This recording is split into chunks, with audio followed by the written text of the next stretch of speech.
Hello, everybody. Sorry if we sound a little echoey. I promise it's okay. But welcome back to my funny little talk show. Today we brought along Yam Koumori, super cool video content creator. They kind of popped off recently with some VTuber design videos that I very much enjoyed.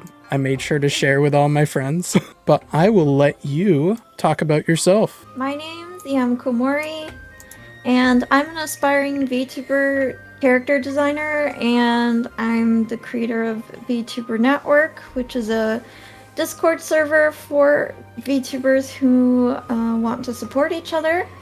And I have also been running the VTuber Census for 2 years, I want to say now.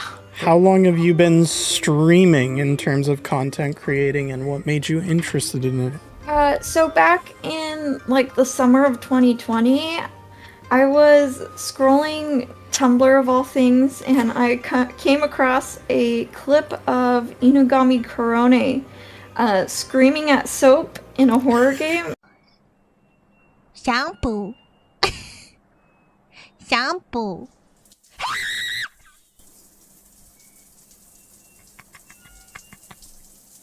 Soap.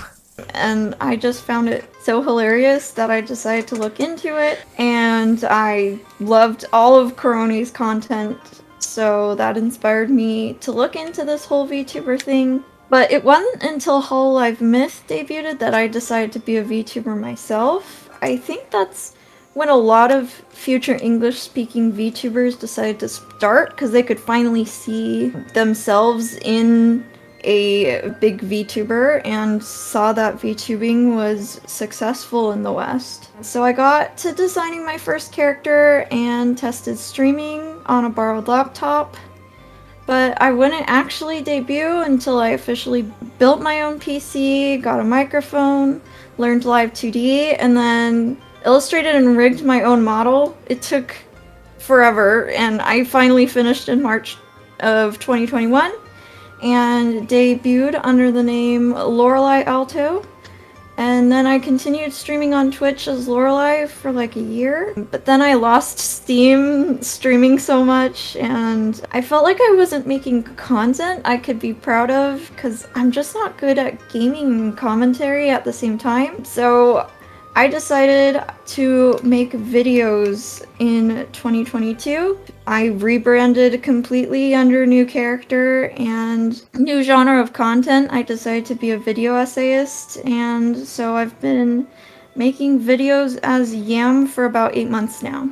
All right, so we got a couple little journeys. Yeah. I definitely noticed the big like spike with Myth, because it really was Gura and Callie that brought, I'd say, at least a good 50% of who we have here now. Sorry, it isn't my echo. It's Yam's having some sound difficulties. Oh, is it echoing really bad? Yeah. Do you want me to try something? We can try something.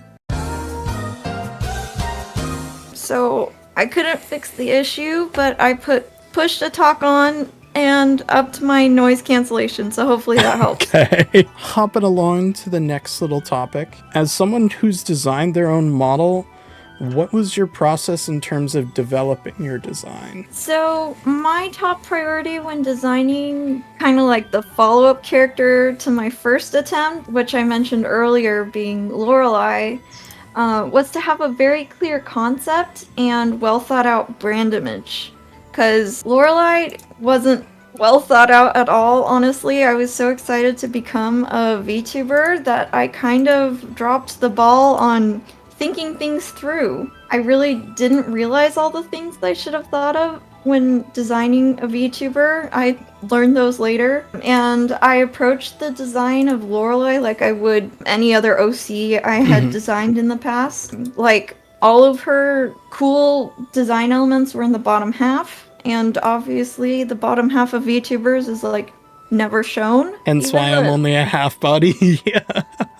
Yeah, don't waste your money on the bottom half, seriously, guys. Unless you're really going to put a ton of detail down there, and you're going to consistently be on social media with your full body model. Those are the only times that I would say put in the extra effort. Yeah, but even then you can have like a reference sheet of your full body, and then the actual model can be a half body. I think that's the best way to do it. But what I was saying, like, even the name Lorelei was a horrible choice because I wanted to collab internationally. The VTubers who were speaking Japanese and speaking Chinese had a very difficult name saying the name Lorelei with all the L's and the R's. I decided to call myself Yam because I knew that everyone from pretty much everywhere in the world could pronounce it. So with my decision to completely rebrand from Lorelei to Yam Maid, I decided to plan things out a lot better this time. Essentially, my game plan was to design a character based on a very marketable and mascotable animal, because that always seemed to be a good route to go down. If you think of like Gargura, Inugami Korone, they're based on animals and it's pretty sound branding. So I just thought an animal would be a really strong baseline for a concept. I think it would go a lot better than choosing an abstract concept when I'm still learning character design. So Honduran Whitebat actually wasn't my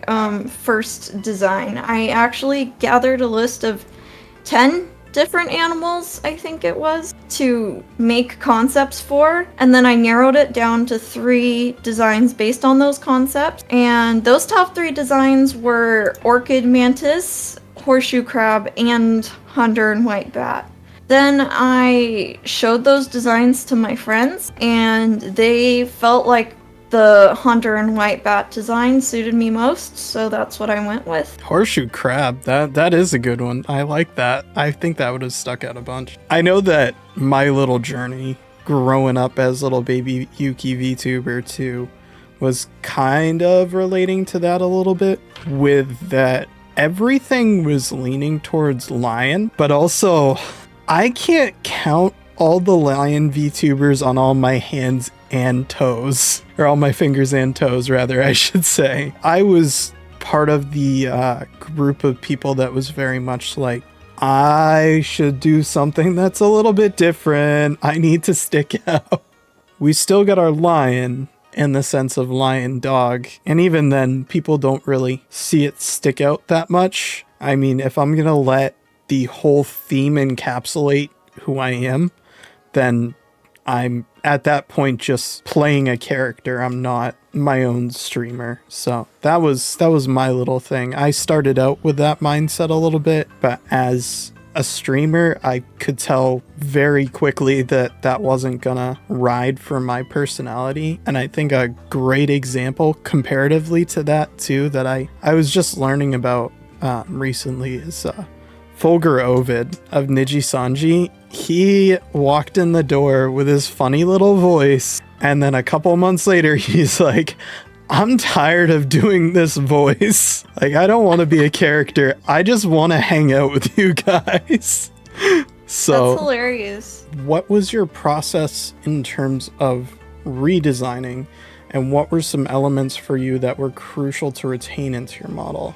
Actually, buttons on my head here is the only thing that remained from my Lorelei days. Buttons is my community mascot, and he did change form from a frog to a bat, but my community was obsessed with the fact that I had an animal companion, so I needed to keep Buttons. So he did transform to match how I look now, but same character. But yeah, what kickstarted my process in redesigning Yam was actually the fact that I'm terrible at live 2D rigging. My current model is not even finished. I got so overwhelmed with the amount of work that went into this more advanced model with a lot more layers, and on top of that, I was super ambitious with the model illustration.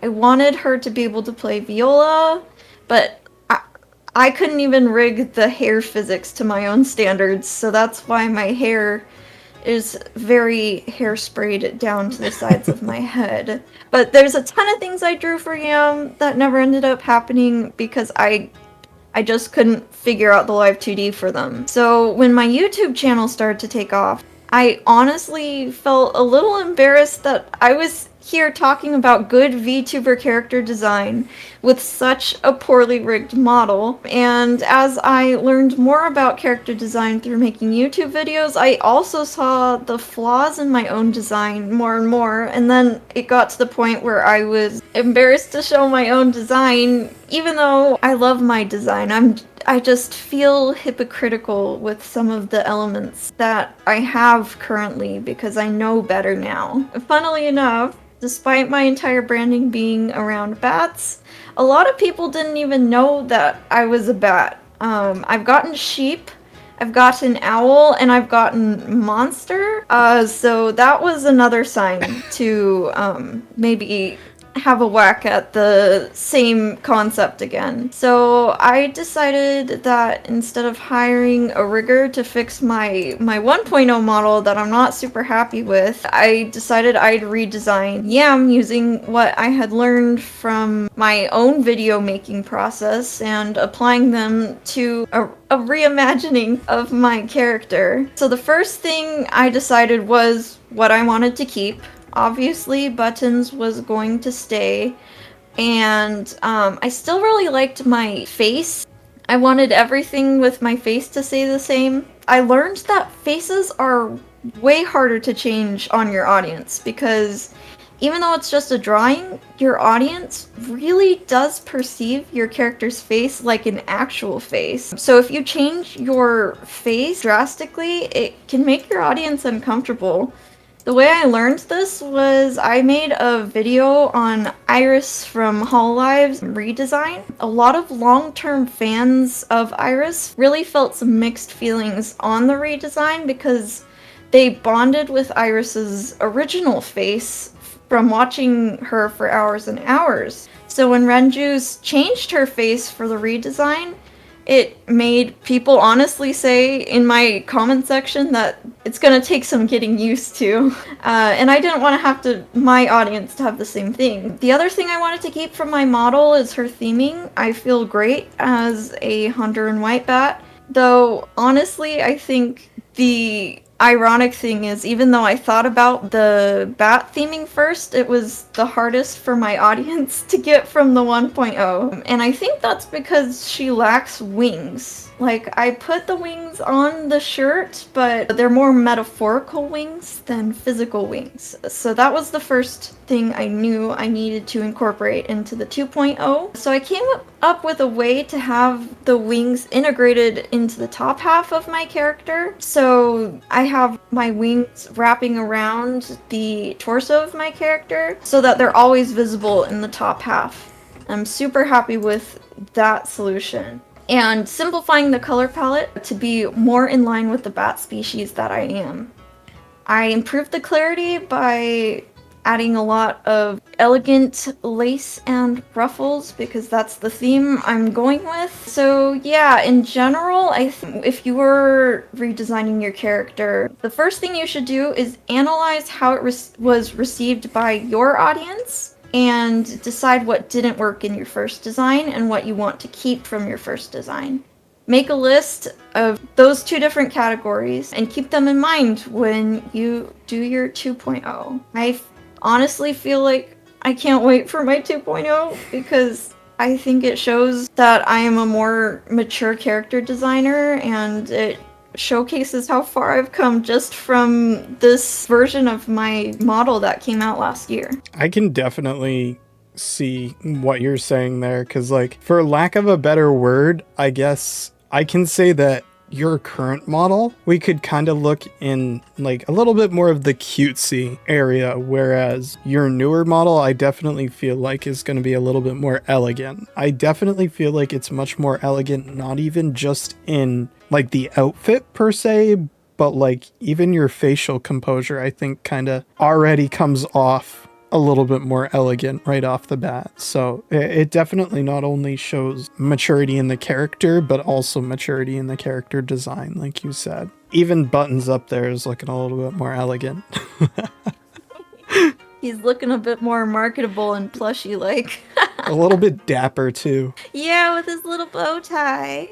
Honestly, this is like the epitome of a marketable plushie right there, because I don't know how many people here are familiar with like, I don't know if they make them anymore, but almost like the Tsum Tsum designs, but you basically almost have that right there. One day buttons will come to all of your homes. And raid them. Seeing that your viola has been a big part of your content as well, how long have you been playing, and what originally made you interested in it? Okay, my viola was my first creative outlet in life. I have been playing since the 4th grade when it was introduced in music class, but, you know, you don't really take it seriously then. What made me take it seriously was when I realized that I could learn my favorite video game songs by ear. So what I would do is I'd plug my headphones into my Nintendo DS, pick out the melody to games like Yoshi's Island, Kirby, Pokemon. But then when I got into Vocaloid and anime, literally all I wanted to do after school was arrange songs for viola and impress my friends in band. I would play like the Attack on Titan theme to annoy everyone before orchestra class every single day.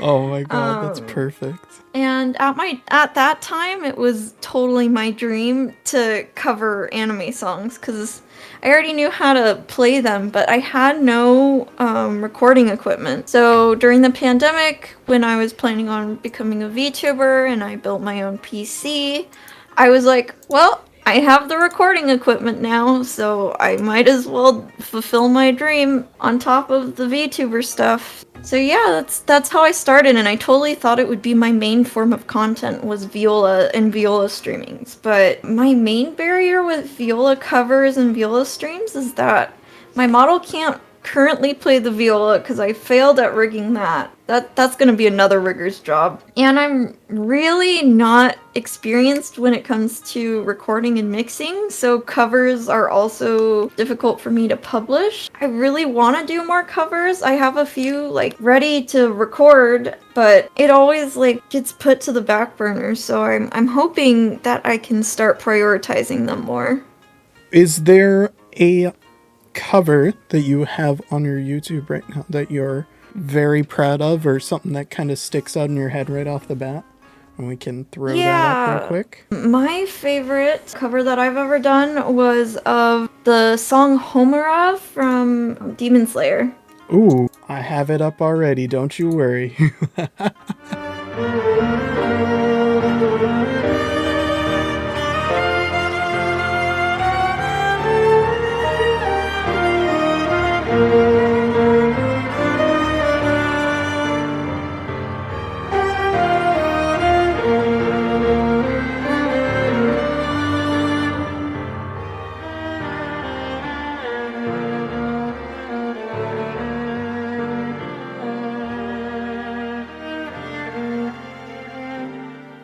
Yeah, so the funny thing about that cover was I wasn't even doing it for my channel at that point. I was doing it for a HoloLive audition. Oh. Yeah, so I completely rearranged it myself. I wrote all the parts myself, and it's 4-part viola harmony as well as an orchestra and piano backing. So it took forever, but I was like, I need to show Yago my best viola playing.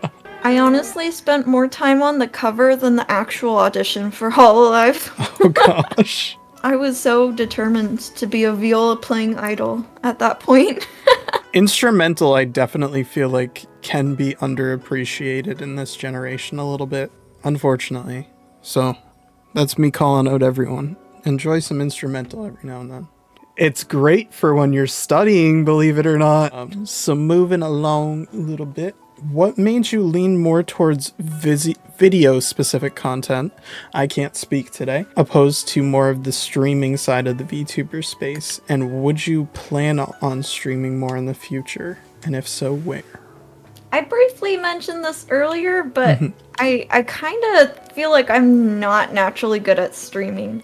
I had a friend group that I kind of debuted with at the same time.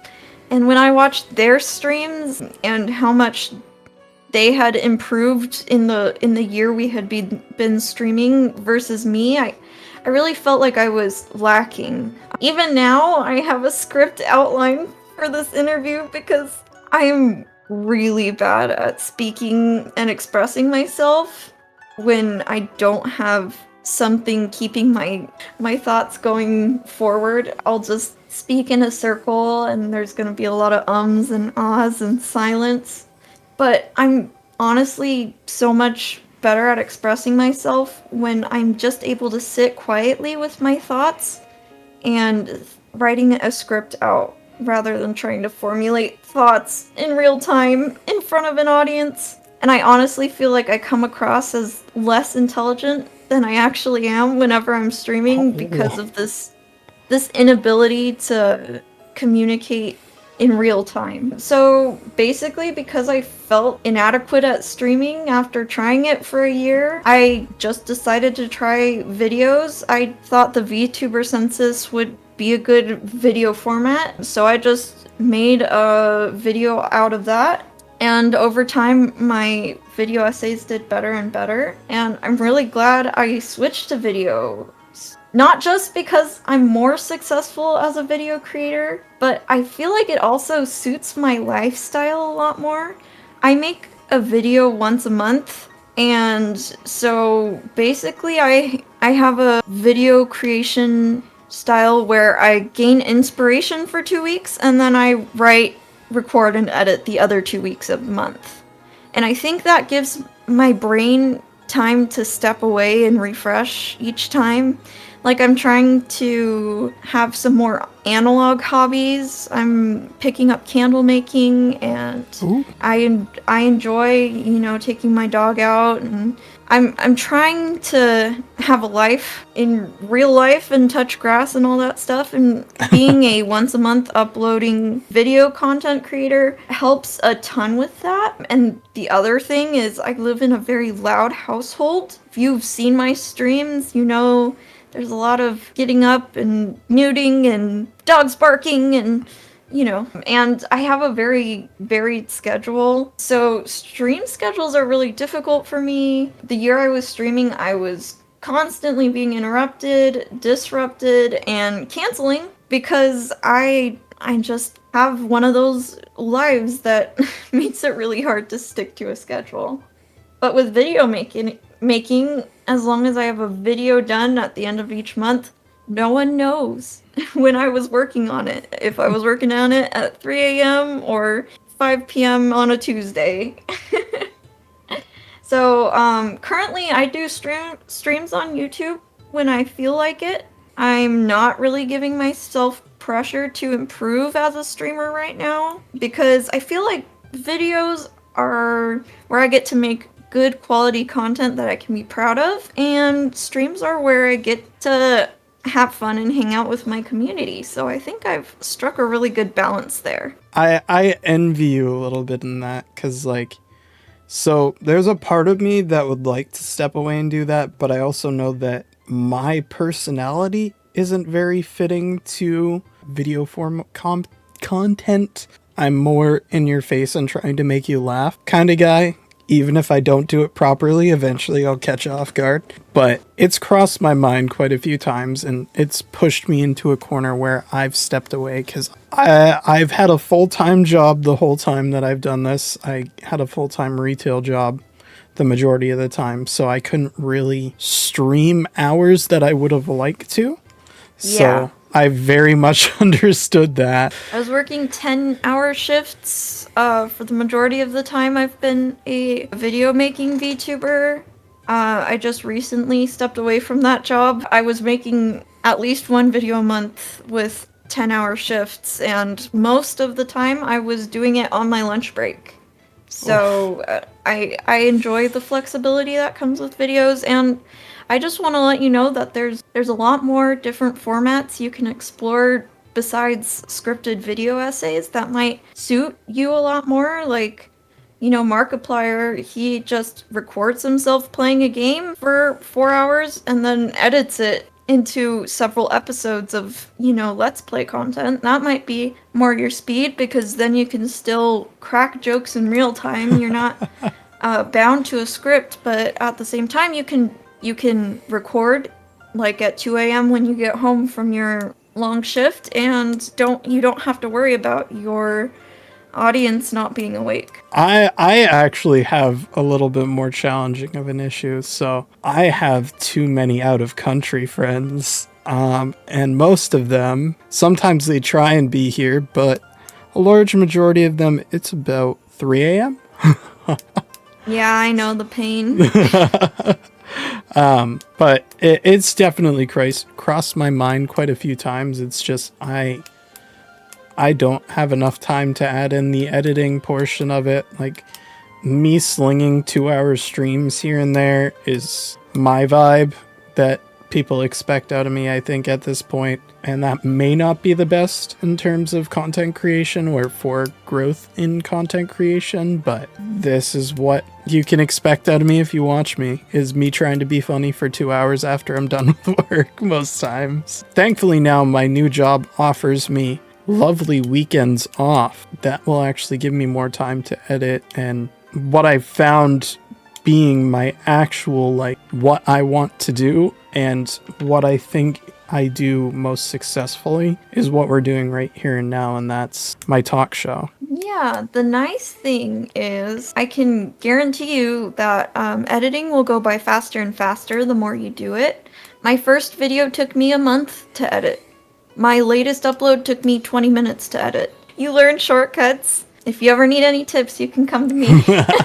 I was really self-conscious of my voice. I feel like it's not commanding and confident enough to be a video maker, but people have told me that I have a great voice and a very pleasant voice to listen to, so...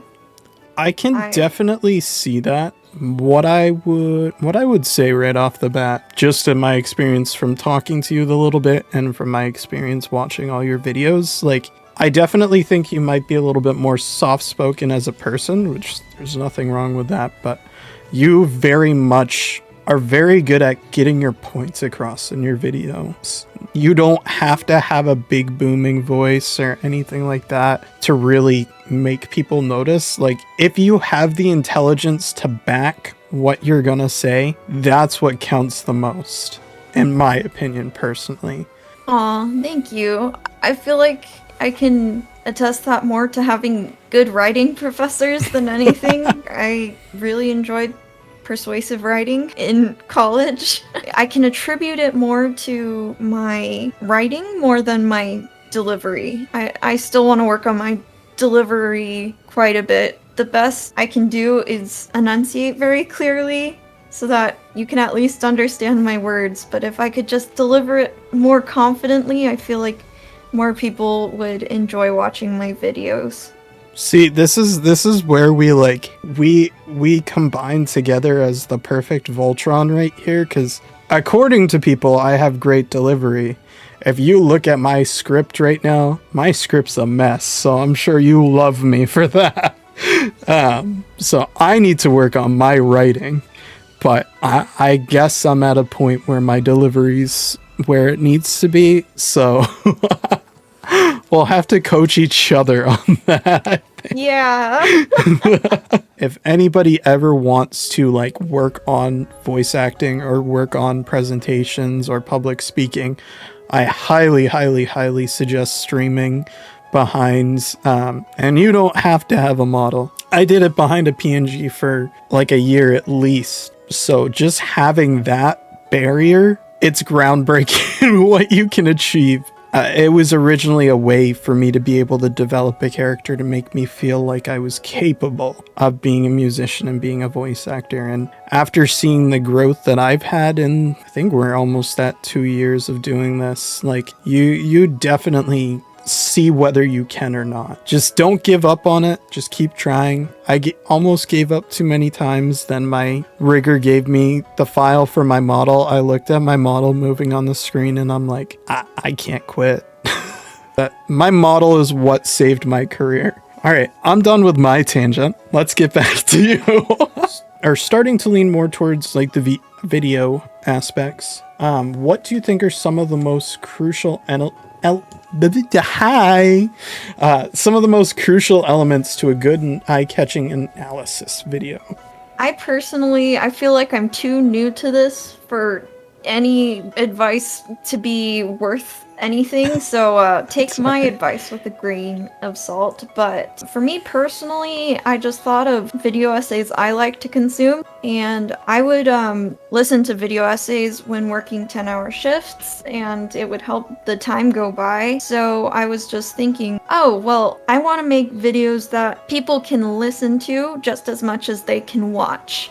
So if they're at work or trying to go to sleep, that they could enjoy my content just as much as those who are watching. That being said, a lot of my videos are about character design, so it's not always possible with my videos, but I do try and follow that rule wherever possible. But even on the videos that I have listening in mind, I still try to search for very engaging visuals for the people who are actually watching. I tend to add a ton of B-roll footage, partially because my VTuber model is not very mobile yet, because again, it never got fully rigged, but also partially because it better matches the tone of whatever I'm talking about than my VTuber model. So if I'm sharing my own opinion, I will pan to my VTuber model, and otherwise I will have relevant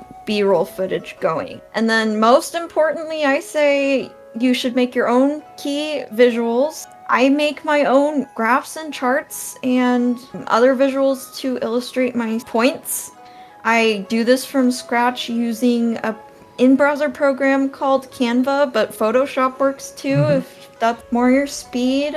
I also finish all of my educational videos with an outline that people can screenshot and reference back to whenever the information is relevant to them without having to watch the entire video over again. I mean, without directly pointing at numbers, which I won't, you definitely see I either made the thumbnail really good, or the point that I made was really good, or this was really relatable. And then you may fall off. Like I know that you go from the revolving door then to the memorable VTuber design, which is actually how I found you, because I saw it pop up. I think it actually popped up on my For You on YouTube.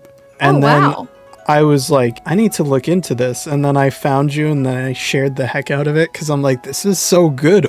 And then kind of going backwards, I think a little bit, when we focused a little bit on one VTuber. I know Suisse sticks out for a lot of people. I'll say that right off the bat. But there's a lot of people out there that only know Halloween. They haven't branched further out than that. And then that might not jump out for those people. Yeah, so interesting thing and advice I learned from my own experience was don't base channel altering decisions on one video and how it performs, because gotcha. I did the Hoshimachi Suisse design deep dive and it didn't perform like my typical numbers at that point. So I told myself, okay, people don't want to see your opinion on individual VTuber designs. That's what I took from that. At the time, but a couple months later, Iris had her redesign, and I'm like, I need to bring back VTuber Design Deep Dive because I need to make a video on this, because I've been waiting for this redesign personally ever since it was mentioned. So I had brought back VTuber Design Deep Dive, and that video has been doing twice as good as any other video I've published. It's pretty poggers, if I do say so myself. Yeah. I feel silly for telling myself based off of just one video and its performance, oh, people don't want to see individual VTuber design videos. They want more broad concepts. So I'm really glad I decided to break my own perception by doing another deep dive on an individual VTuber again. All right, now hopping on over to my next question. This is kind of bouncing off of some of the stuff that we've already talked about, but since you've made some phenomenal videos on VTuber Design, like we just talked about. What are some suggestions from you to create an eye-catching VTuber design after analyzing so much content? Yes, great English, Yuuki.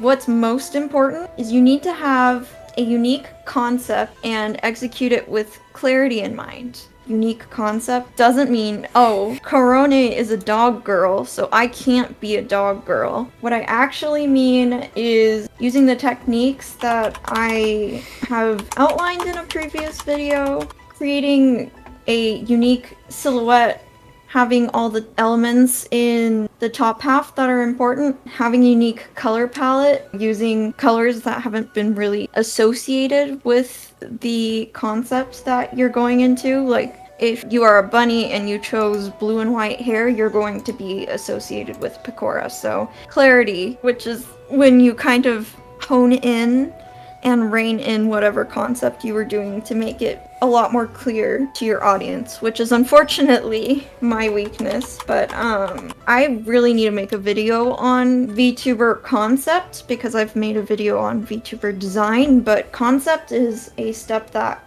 comes before design, and it's kind of a tricky topic because character concepts can be really personal. You can have personal reasons for whatever concept you chose, and I don't want to make anyone feel like they have less chance of a success because they want it to be a cat and there's already billions of cat VTubers out there. Any concept, no matter how popular, can work as long as you tie in more uncommon themes in with it. For instance, our host Yuuki here, his character is a lion, but specifically a lion dog statue. Now that's more niche, and the theming is now more clear because he niched down his concept to be something more specific than just lion. And I'm biased because I decided to go with a very specific bat species rather than just being a generic bat. Another example I have is I have a friend named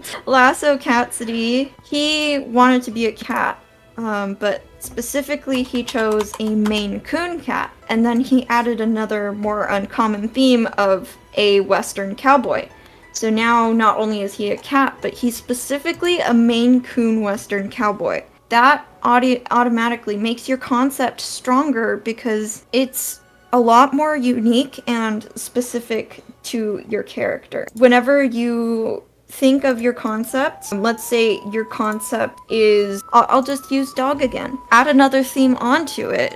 If you specifically go like construction worker dog, and not just construction worker dog, but construction worker German Shepherd, that breed has a bunch of theming built in with it and gives your audience a clue about what kind of character you might do. You might have a more gruff character as a German Shepherd. Sum things up.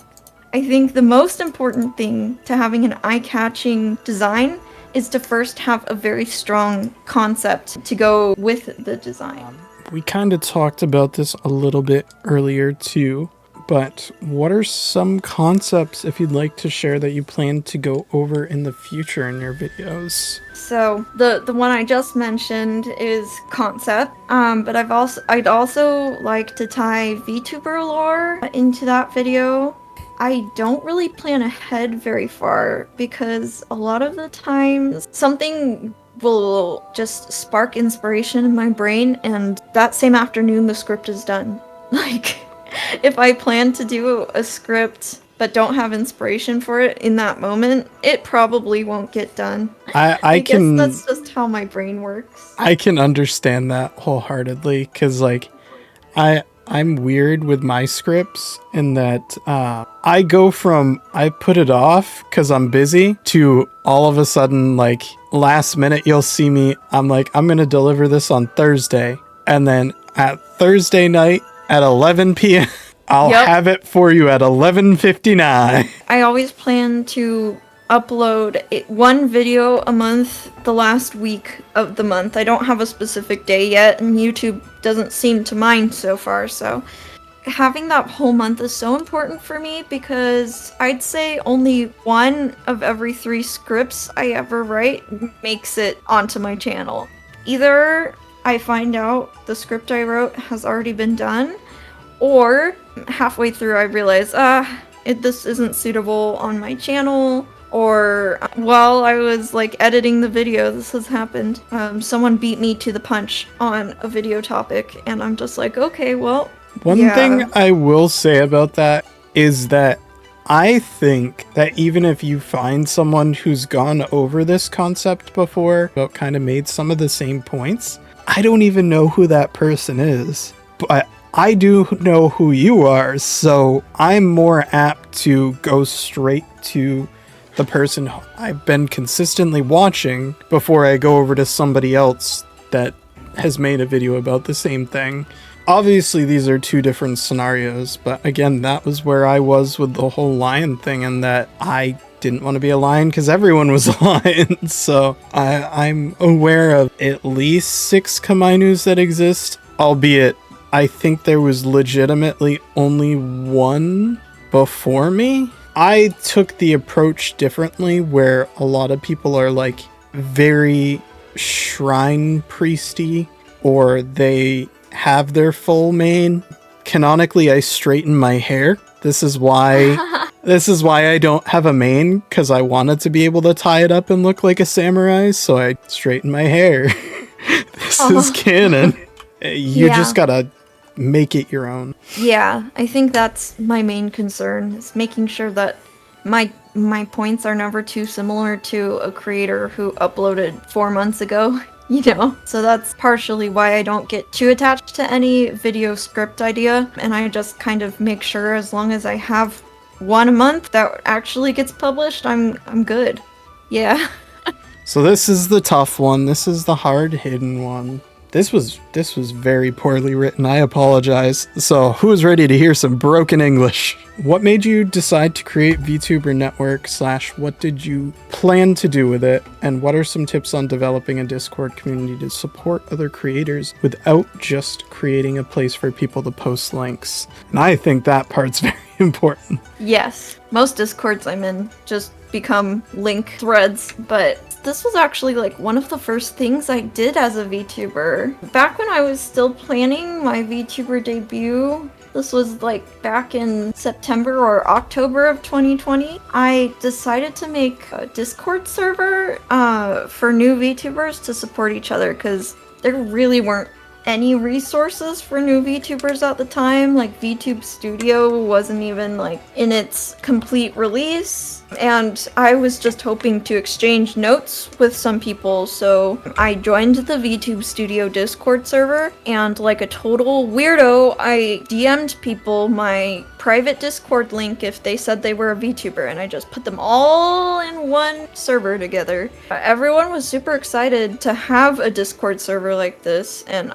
this was my first time ever having a Discord server myself, so I left most of the channels pretty untouched for a while, and it was actually like community members that would tell me, hey, it would be great to have an advice channel if someone's looking for advice, or hey, let's have a channel to self-promote, or share art. And over time we got more and more channels. I was able to get some moderators that were fairly active in the beginning. As for tips on developing a Discord that supports other creators and isn't just posting leaks, I'd say you honestly have to be really active yourself in constantly planning events.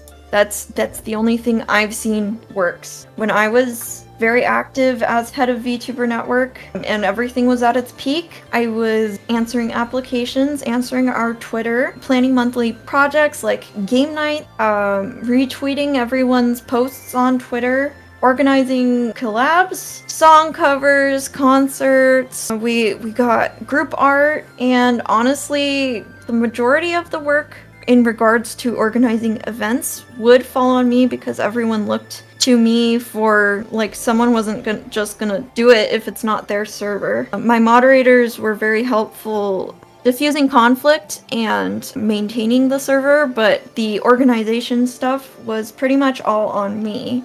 And this is gonna sound a little cynical, but pretty much the moment you stop offering things for people to do with your server, it's all going to fall apart. you have to, kind of like a YouTube channel, have a reason to come back. Because no one else is going to do anything with your server but you. And it pretty much all falls on whoever created the server. So I really pushed myself to keep VTuber Network super active for the first year, but honestly, I burnt out over time. It was a lot of work, but it was fun, so I kept going, and it was only recently that I realized it really wasn't sustainable, especially because I was putting more time into VTuber Network than my own channel.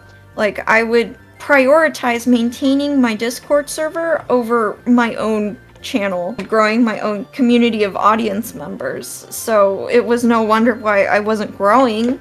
I was just helping everyone else grow rather than focusing on myself first. It's just because I love supporting other VTubers so much. Like, it gives me a great feeling. But honestly, VTubers themselves don't make a great audience for your own content because they're so busy doing their own content that they don't have time to watch your streams. So it was a matter of breaking out of the VTuber watch VTuber bubble and actually get an audience of consumers. And because I started chasing the video production and pushing harder on the VTuber Census, my community kind of fell more and more inactive. Now it has actually died down a lot. I think the future for VTuber Network is going to be that I have to find someone with more time and interest and lack of burnout to pass the torch on to, who will at least review the applications and, you know, host a game night every so often. I don't know how to really be a successful content creator and be a successful Discord owner at the same time. I'm starting things really slow with my own public Discord. I have not made any promises, and it's small, but it's good. Honestly, I felt really selfish when I decided to focus on my own content, but people have told me that my videos have been so helpful to them, and I feel like I've actually reached more people making videos than giving individuals advice in a private Discord server. So I feel like focusing on your own content first and naturally growing a community who cares about what you do and all that comes first, and keeping an active Discord server with things to do in it is definitely something that you should prioritize further down your priority list. As much as we want to help every person that we see across the road, because I can say that I follow the same sentiment, in that like I said, sometimes my Sundays are literally just me scrolling Twitch all day, and then I join all these Discords with plans to try and help the person make them active. You can't do that all the time. So sometimes you got to remind yourself that as a creator, you came here with aims for yourself too. So you need to find that balance hardcore. If you're giving so much of your energy to other people, they're going to keep asking for it. And that's not something that every person can do. I know full well that I couldn't do it, if I'm being completely honest. Initially, I saw growth, and I totally thought it was organic growth, because I'm like, oh, people love what I do for them, so they check out my stream. But I kind of stagnated, because people would kind of come and go in my audience all the time, and I realized people were more interested in the stuff I could do for them than my actual content, and they were just visiting my streams out of gratefulness and courtesy rather than actually enjoying what I was doing on stream. So definitely getting your own audience of non-VTubers is very important. Definitely. For growth. And that's kind of where I find that I'm stagnating, in that a lot of my viewers are my friends. And don't get me wrong, I love having every single person that comes by here, but then it also comes along with the, oh, wow, I'm not getting any views. Oh yeah, that's because I'm streaming when my friends aren't available,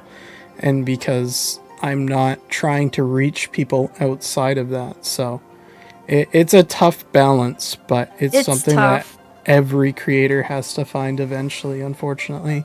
And I feel bad giving any advice for growth because honestly, I just got lucky in the YouTube algorithm and I found my niche relatively quickly. And luck is a massive key in terms of content creation. Just because you are somebody who formats your content so well and you put so much work into it, like I see all the tweets and stuff that go out there about, oh, if you really want to stand out, then you need to make 3 TikToks in a day, a YouTube video, a highlight video, and so Twitch streams in the week. You could do that, but you still might not grow because guess what you're doing now? You're burning yourself out. And you're going to be so exhausted afterwards, like that you're not even going to have the energy for it. That's why I haven't increased my upload schedule at all since I started. Once a month is like my hard cap, unless I have employees. I need my time off, and if the YouTube algorithm hates me for it, then so be it, because that's the best I can do. Because I have burnt out, and I'm not willing to burn out again. I have so much more to say on my channel. Absolutely. That's something that I think we're all going to go through at least once, so just find that one thing that makes you want to keep doing it. And the second you find it, you're going to have no problem carrying on. If you can't find it, this just might not be for you, and there's nothing wrong with that at all. I know that one was tough. Yeah. But you've done some phenomenal work that I've seen, and I think that you popped off. Honestly, a lot of people are realizing that what you did is not easy because there is another content creator out there that basically built their whole platform on, mind you, I'm gonna say air quotes, helping people. There's a couple groups that have done this, I think, now, that have created the we'll retweet everyone who uses this hashtag kind of mindset. Yeah. That doesn't last long, because honestly, I've seen multiple scenarios where as soon as that person grows off of doing that as their platform, they just stop doing it because they did it to get growth for themselves. Like, I know there's one person out there that then got asked to go on a stream with a pretty large streamer because that large streamer's like, wow, what you do is super cool. And then they started popping off, and I noticed them not really putting in effort to do it anymore. And they said that it was because they were burnt out, which very well might have been, don't get me wrong. But at the same time, you just got a bunch of things that you wanted all at once, and now conveniently you just stop doing it. So it's also the scary reality of people help you in order to get something themselves sometimes too. It's tough. Yeah. It's a very tough balance. It is, yeah. Moving along, what is the VTuber Census, and how did you come up with the idea? And do you plan to continue to do this in the future? And what kind of content do you plan to create around it? So the VTuber Census is a survey that I publish through VTuber Network. The reason I still publish it through VTuber Network and not my own account is because I want it to be more like a scientific journal of sorts, and VTuber Network is my organization. So rather than having it tied to my character, I'd rather have it be more formal than that. Not only that, but it's not just my project anymore. I have 5 other people helping me, maybe 6 now, work on the VTuber Census behind the scenes. We have organizers, and we also have Japanese translators now. It was originally just a survey for VTuber Network members to take so that I could know more about VTuber demographics, but then I decided, well, I just made a survey. What if I just put it on the VTuber Network Twitter and advertise anyone who comes across it to just take it? And I was shocked that I had so many responses with the first survey. I worked alone at that point to sort all the data myself, and it was very messy data because I let people do a free response for every single multiple choice question on accident.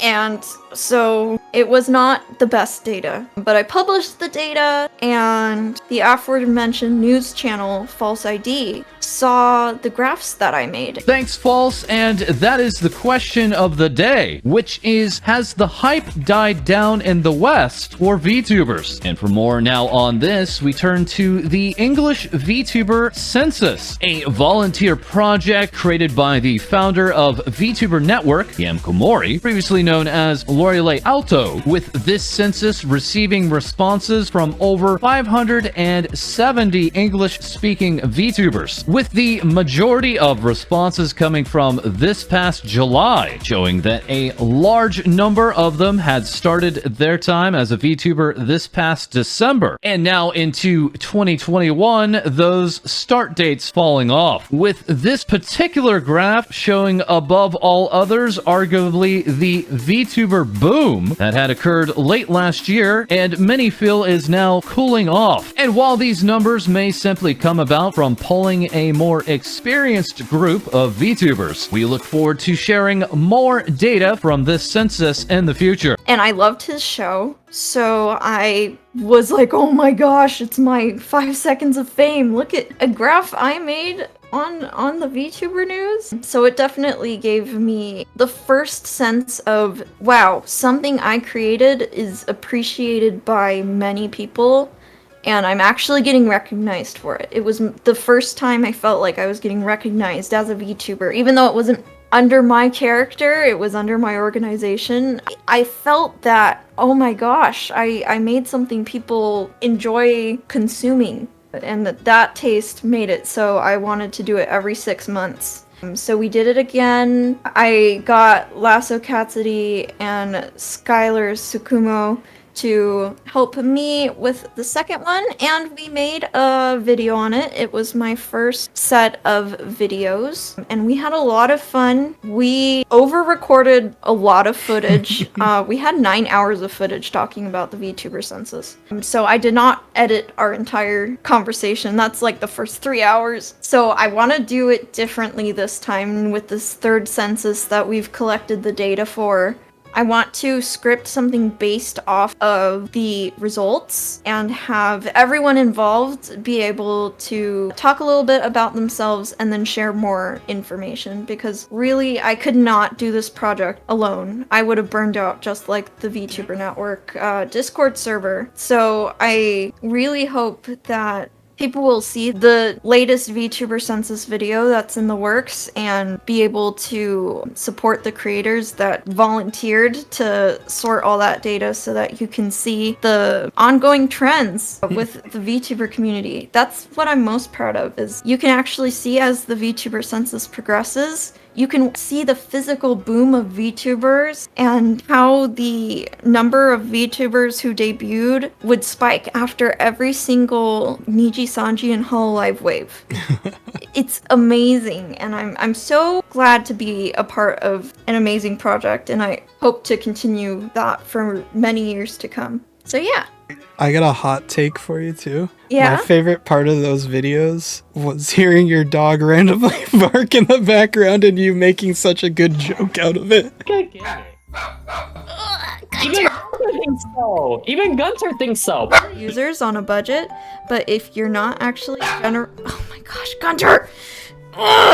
Work. I can't actually pay attention to it. You know, excluding the people. Gunter, please. Excluding the people. Are you gonna be upset? He's still upset about the Squishmallow. Oh my gosh, please. All Twitch streamers, not VTubers. It's in Yeah. the name. It says tuber. I don't think Twitch doesn't have tube in it. YouTube does. Gunter, you're ruining my footage, please. Oh I my was gosh. laughing so hard.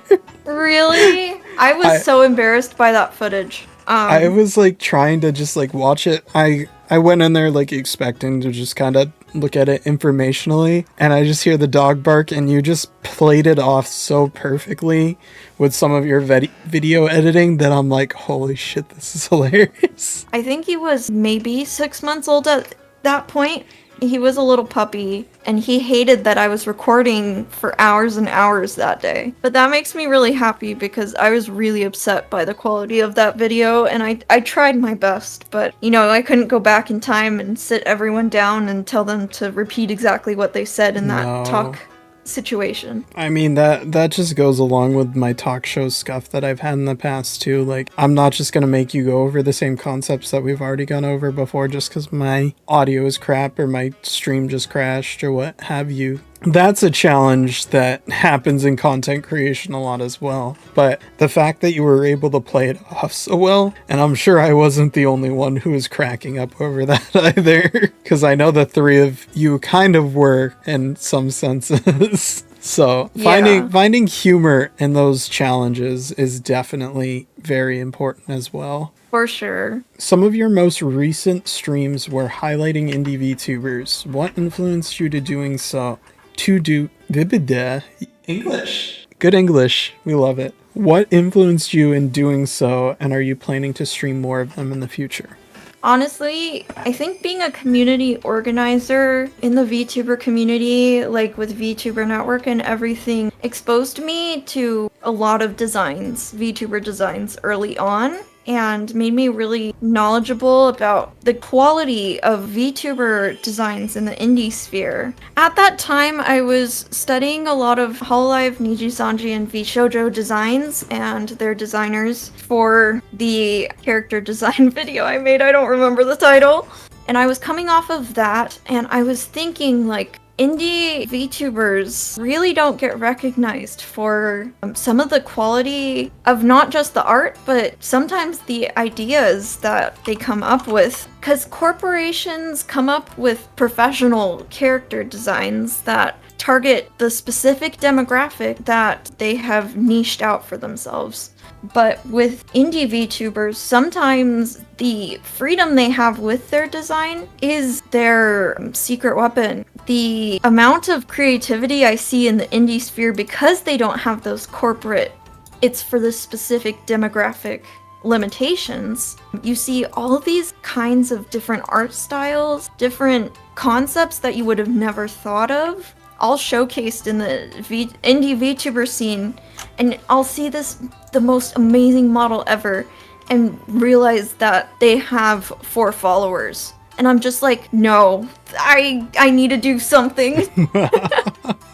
It's not fair. The universe isn't fair. But I also had been talking to my friends, and they were talking about how difficult it is to find inspiration for their VTuber designs, which is why they just went with, you know, a hoodie wearing gamer, because they couldn't think of anything. So I was like, well, what if I make streams where I showcase a bunch of indies with some amazing designs, the audience can get inspired and be exposed to some indie VTubers they might want to check out. So it benefits the indie VTubers and it benefits the audience. So that was really the idea behind it. The execution was pretty difficult. I'm not gonna lie, I spent way too much time on stream prep because I did the request for designs through Twitter, and that is not how I'm going to do it in the future. I need a Google form where someone already has the reference sheet and all the artists and riggers involved, the pronouns and the bio and the name of the character all filled out for me, so I'm not doing it for 70 VTubers and scrolling through their Twitter to find all that information myself. So Indie Design Appreciation Day will come back around. I just need to organize a better system so that I don't have to find all the information myself, because that was kind of torture. The stream prep almost made me feel like this was a bad idea, but then when I finally did it, people liked it so much. And I had a blast, so I definitely want to do more of those streams in the future. I get that hardcore, because like for this, the amount of work I do sometimes just learning about people, I do with no context whatsoever. So for example, one of my friends has a very, very large roster of covers that they've done over time. And I decided, oh, I'm going to watch every single one and pick out the ones that I like the most to highlight. That was 5 hours of my life, I think, right there. Oh my gosh. I've debated doing a Google form multiple times for this, but the challenge with content like this is I have to kind of try and reach out to the person to get them to want to come aboard first. anytime that I've ever just like flung out, hey, I'm looking for guests, nobody really jumps on board that. Nobody really says anything. So just throwing a Google form out there is tough for me. Although you just gave me a good idea in that I think I should draft one up still. And then when somebody does want to come aboard, then I can send them the Google form and that'll start to do some of the work for me. Yeah. Yeah. But what do you think are the best ways to safely highlight indie VTubers, and what approaches that haven't been done yet would you like to see? I thought this was a really good question because there's a lot of controversy when it comes to clipping VTubers recently, especially clipping them out of context or without permission. Not to say clippers are bad, I'm just saying there's always other ways you can highlight indie VTubers. But in the past, I've even struggled with this because, again, I'm afraid of doing a VTuber design deep dive on an indie where I talk about what I don't like and what I like about their design and give it the full critique treatment, which is why in indie appreciation streams I have made it so the most we critique is suggestions only and the rest is completely positive. So that's a change I made on my own channel to highlight indie VTubers in the best light possible. Something I don't see a lot of people doing is making review videos on their favorite indie VTuber channels as if they were like a season of anime. You know, just saying, hey, this person exists, look at all the stuff they're up to. If a channel like that existed, I think they'd get so many followers. Because I've honestly heard from my community that a lot of people are having a hard time finding indie VTubers that suit their tastes and niches. That is not the content for me to make, mostly because I'm more of an analytical person than a report the facts kind of person, if that makes sense. But if you're looking for a channel to start, please start that channel. The other thing is, if you're not a content creator, you could write your favorite VTubers wiki page on, I think it's called Fandom or VTuber Wiki. I don't know exactly what it's called, but VTubers can't write their own wikis. So having a Wikipedia page of them up would be really helpful to them because then people could look up what they're all about and then find their PNG really easily. The VTuber Wiki is still very incomplete. So if you have a favorite that isn't on the map on Google, that's the best way to get them on the map because that'll come up first when you type in their name on Google. Furthermore, if you're a musician, you could cover their original music. I am planning to cover Sana's original song Astro Girl as a tribute to my Oshi. Oh. So yeah, get creative with it. There's a lot of ways you can highlight indie VTubers. That doesn't involve clipping. Though if you are an indie VTuber clipper and you do it ethically, hats off to you. I had a hot take a little while back that I haven't talked about for a little bit. I have feelings about some of the VTuber clipping. They like to make it out like they're an overarching like VTuber clipper and they're going to clip anybody, but you'll only ever see them specifically clip popular VShoujo clip or popular HoloLive clip. Just say that you're the corpo clipper, all right? Yeah. Don't try and make it out to be like you're gonna clip anyone. Even the indie clippers, they tend to clip things that do well in the algorithm. So what they'll either do is only clip very specific indie VTubers that have proven to do well in the algorithm already, or they will only clip very specific moments, usually yabai moments of indie VTubers, because those do well too. Which then paints that VTuber to be constantly yabai based on their clipping history, and you have very confused clip viewers who come into the stream and don't know why it is a random game stream instead of whatever they came here from the clips.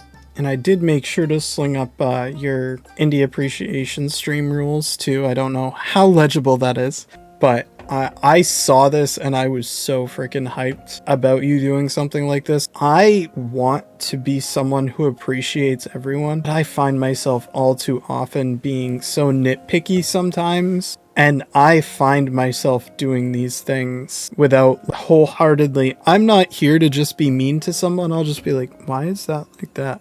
Or why didn't they do this? Like, that's not a good mindset. And that's something that I gotta get out of my head as somebody who is trying to create content like this. So definitely something for everyone to keep in mind. I say there's a time and place for critique. I mean, I do critique on my YouTube. I do VTuber Design deep dives where I'm honest. Like, I'm like, I don't love this part of the design. And that's just natural as a creative who's looking to improve. You're always going to be analyzing in your head what you do and don't like. You'll be picking apart everything. Even if that's where your mind goes reflexively as a creative who's trying to improve, on the outward and after giving it a second thought, you can always remind yourself that not everyone is focused on having a marketable design. Some people just want to represent themselves on the internet and didn't give their design a second thought because they're just here to have fun and stay anonymous. And that's totally fine. Not all of us want to be a marketable plushie. Yeah, obviously. I'm here to improve in VTuber design, so if you have feedback about my design skills, I'm super happy to hear it, but not everyone is in that bubble. Not everyone is interested in character design, so they just want a model that looks like them IRL and has a red hoodie because their favorite color is red, and you know, VTuber models can be made for a lot of different things, and even though the corporate VTuber models are always meant to be extremely marketable and be a very solid professional design. That's not always why indie VTuber models are made. So that's why I made that rule set, because I was terrified that my audience would tear into this poor indie VTuber who was just having a good time and now they can't enjoy their own model anymore and they quit. That was the number one fear of the indie appreciation design videos. And the way that I saw you handle them was exactly the opposite, and I think it definitely came off the way that you wanted it to, and that I think that you were very thorough in what you enjoyed about it. Not ever something that's, I didn't like that, because you're very forward that, I don't know, for lack of a better word, it's just not the right way to do it. If you want to appreciate, don't critique. If you want to critique, but just know that that is the darker side of everything, because it can really hurt someone. Right. And that's why I have pretty much vowed at this point to only ever critique VTuber designs that were professionally made and had a voice actor cast as the role instead of personally made for someone. Gotcha. Like with Hololive and Nijisanji, those characters are made and then a voice for the character is cast. And, you know, the talent gets to use the model while they are a part of Nijisanji, but once they leave, that is not their intellectual property. So that is why I feel like corporate designs are fair game for critique and learning from, because they're both professional, so it's a great learning tool, but also I am not critiquing anyone's personal character. So this is a bit of a broad concept, but what are your thoughts of where you think the current VTuber space can improve, whether it be corporate or indie? I have some notes on both. First of all, I don't love how corporations are not very personalized to the talents. What often happens is a corporation will hire professional artists to design 5 characters for a generation. These artists presumably don't communicate with one another. They're just given a prompt, they fulfill their individual contract, and then a VTuber is born after the audition process goes on and they find a suitable voice and character to fill that role. Now, I know there's a lot of reasons they do this, partially being they don't want to mess with people's intellectual property. Like, they want to own the characters. They don't want the talents to individually own the characters. So part of the way they do that is they design the character ahead of time, and then they find a fitting person to use that design. And I feel like indies have an edge because they can have personalized models. And that's something VShoujo does really well, even though I have critiques for VShoujo. All the talents are in charge of their own models. If they feel like rebranding, like Zentrea decided to rebrand because she didn't feel like the model represented her anymore, she could. So that's something that I feel like the corporate side could really work on, is a better way to work with their talents on designing a character together along with the talent. Even if they want to have the talent sign off the intellectual property rights for the character, at least during their time with Hololive and Nijisanji, we know for certain that they feel like they're able to express themselves with the model in the same way that independents are also able to express themselves. So that's one thing. That's also partially why I won't join a corporation, is because I like my own character too much. Some corporations are actually turning around. Idol EN actually said that they were able to work with the artists on what they wanted their personas to be, which I think shows in the first generation they just released. Honestly, I feel like the voices and the personalities and the visual design is very in sync in a way that Nijisanji and Hololive doesn't really have with every single talent they release. We do more busting. Next question. The world ends in 24 hours. How would you spend that time? Use my magic to make it 1 hour instead of 24. Oh boy, here we go. Rin, Of course. you have 2 hours now. With the extra hour/23 hours I have been given, I will escape the world. The universe isn't ending.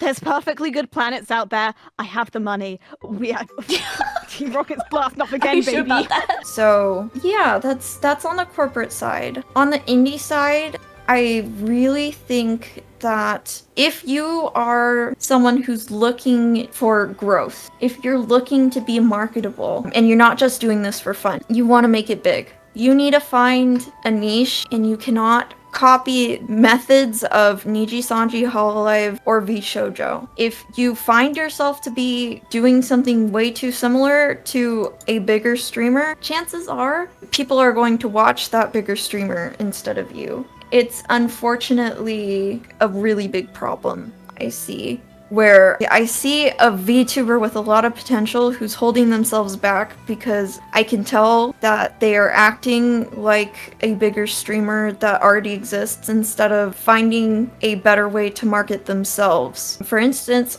I was totally guilty of this. I wanted to be like Hololive Myth. I was inspired a lot by Ina and Mori Calliope. I donned a character voice. I did the Hololive song and dance, and I realized I'm just an inferior version of them. So I dropped the character voice, I rebranded, and I started making video essays instead, because not only am I a amateur streamer, but I'm also not doing anything new. And it's really easy to say, and it's really hard to be introspective enough to be able to figure what that thing is. So my recommendation to you, if you feel like I've been inspired a little too hard by so-and-so and I need to differentiate myself, I recommend just experimenting. Try something new every month until you feel like, wow, this really suits me. It might take a long time, but I really hope that the indie scene can really branch out and stop trying to capitalize on corporate trends, because that's going to be the way we can play to our strengths and carve our own community out instead of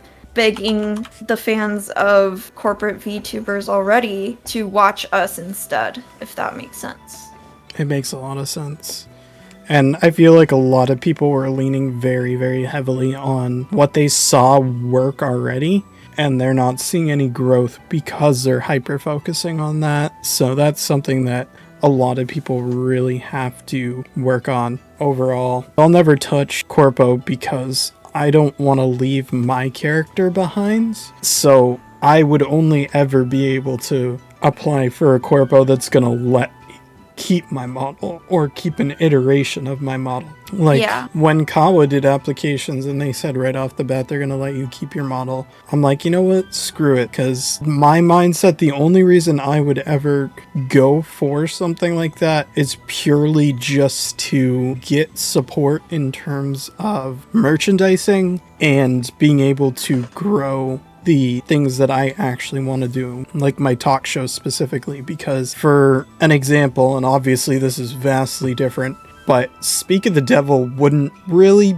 be as much as it is, I think, if it wasn't backed by a corpo, because Iron Mouse, albeit being a large creator, for her to be able to get people that are already corpo VTubers, there's no doubt in my mind that there had to be some sort of business agreement somewhere in order to get them on board for that. And sure, the creators themselves might have been like, oh hell yeah, I want to go on board, no problem, but there's no way that the companies would be able to come to a agreement where there wasn't either some sort of financial gain or, mind you, something like that. So Yeah, that makes sense. I find that you should never view them as connections, but rather you should view them as friendships. Because I'm not going over here talking to you because I want to, I'm going to go talk to Yam just so that I can now get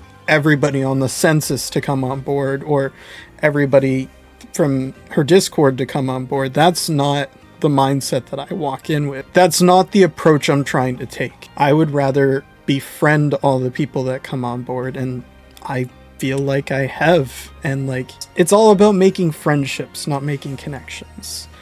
And I think that's something that newer to the scene VTubers struggle with too, is they see the collabs on the corporate side and they see, for instance, oh, Calliope and Amelie are collabing and I've never publicly seen them talk to each other. So this must be the first time they've met. Like that's the public perception. Therefore, I'm going to make connections and just expect that people I've never met will become my connection by me following them and reaching out to them. And that's how some VTubers will work. I'm personally not that person. I need someone who will message back and forth first, and then at least call me once before we go on stream together. I'm not someone who views people as connections for a future collab. If you want to come play games with me again, I'll never say no. Oh, thank you. That's not something that I'm always banking on, because you know what? There have been times where I've had talk show with someone and they were people I talked to before and then I don't talk to them after that. Like, one of my rough experiences that I'm not afraid to talk about is I very much stumbled across a VTuber that was using a lot of his friends to get the viewers that he got. And then when your relationship with that person ended, all of your viewers are over there still. So you gotta play it very safe too, because there's gonna be people out there that say, I want to be your friend, and then they very much just use you, as the corporate world will as well. So, and I feel like collab bleed doesn't work as good as people feel like it does. Like, for instance, Yuuki and I, our audiences are primarily on different platforms. Yuuki does have a YouTube channel, but it still needs to be built. I feel like your focus is live stream content on Twitch. My focus is video essays on YouTube.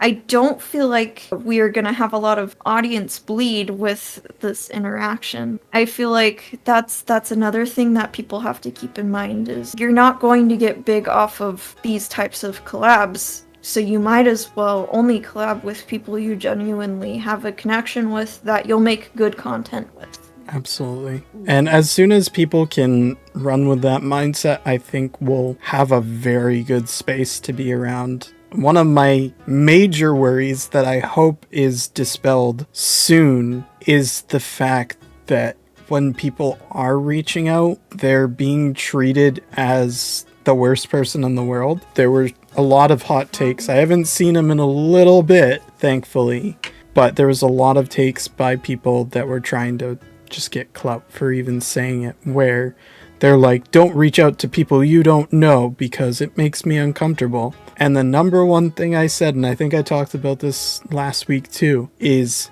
there's this thing called closing your DMs.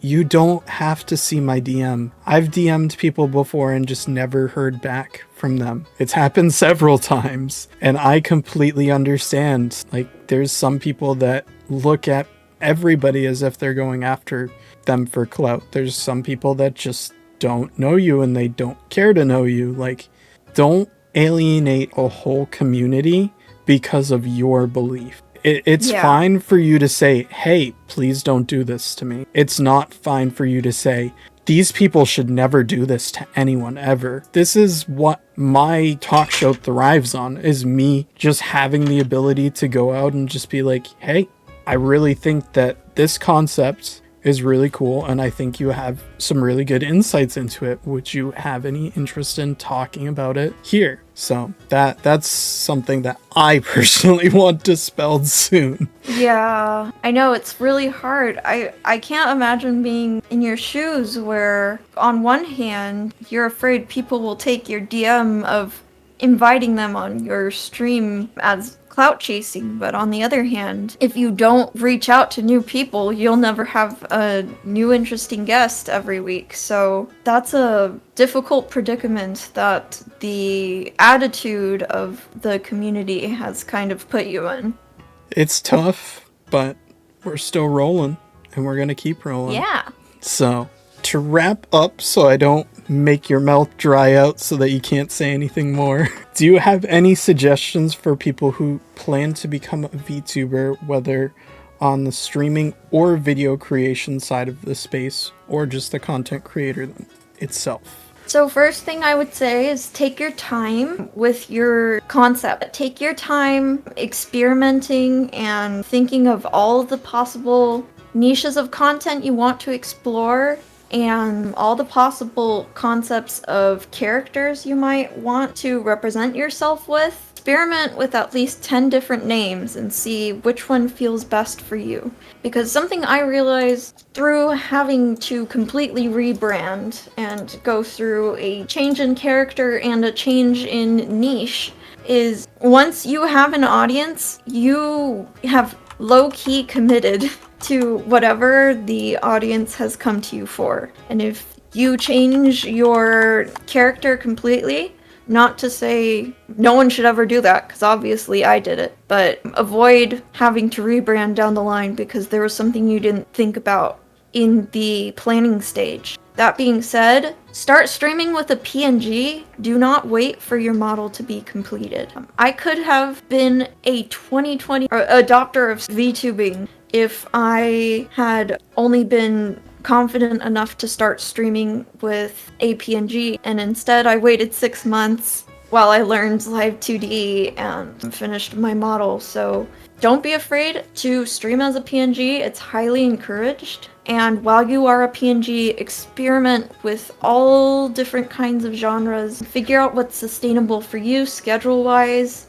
At the beginning is the time to experiment, because once you take off with that audience, that's what you're locked into.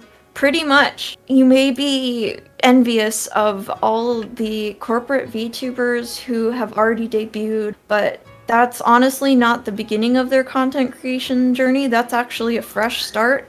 And they are now locked into the content style that they have chosen on debut. Honestly, it's good that they have experience before joining a corporation, because they can go in this fresh start already knowing what they enjoy about content creation. As for what you should explore, try and find niches that haven't really been explored by corporate VTubers too much. Like, Yuuki has this talk show. That is not a very common niche, and I make videos instead of streaming because it suits me better. Incorporate hobbies that aren't typical to VTubing on your streams by using a hand cam. Even go 2.5D. A good example is Onigiri, but I have another friend who does it where you wear a green screen suit, you chroma key your model on top, and have floating gloves cooking a meal. It's pretty amazing. So get creative with that and don't start as a copy of a more famous VTuber, because that's who you want to be. That's my tips. Don't overdo it. Don't burn out. Yeah. I think the number one thing that people have to realize too is to solidify your content creation journey as yourself, not as a fancy model that you dump a lot of money into. That's like the number one thing that I see people make the mistake of, and that's why like the conversation has been had multiple times of there's a lot of models that you can buy for cheap out there because people gave up because they just went straight in and they're trying to recoup their money. So now they have the overlay, they have the model, they have everything for you right off the bat because they made the mistake of spending the money and going all in when they very clearly themselves weren't all in. There's a lot of flex culture on debuts where it's like, oh yeah, well, I'm going to reveal my 2D and my 3D and my full lore and all of this stuff. And people looking at those debuts feel the pressure to meet those expectations, when in reality, those are the people who burn out the quickest, is the people who sunk $17,000 into it and had expectations that because they sunk so much money into it, they are going to be famous off the bat. And at first it seems like it's working because a lot of people showed up to their debut out of promise of this high quality setup, but oftentimes they didn't think of what to do other than just stream games. A lot of the time they're inexperienced streamers, and then all their audience leaves because they expected quality and the streamer didn't have the practice to give quality content to match the quality model and setup. Exactly. Scuff's a thing, but when you set expectations high right off the bat and you provide only scuff, then it's not going to work well for you. Is there anything else that you would like to close off with that we didn't talk about? No, I just want to say I really appreciate what you're doing. I think we had a great discussion and I'm rooting for you. I'd love to see this concept pop off more, and I enjoyed listening to your previous podcasts and I really like what you got going on here. So I'm really thankful for this opportunity and I really appreciate you reaching out to me and making it happen. It's not like I appreciate that or anything, Baka.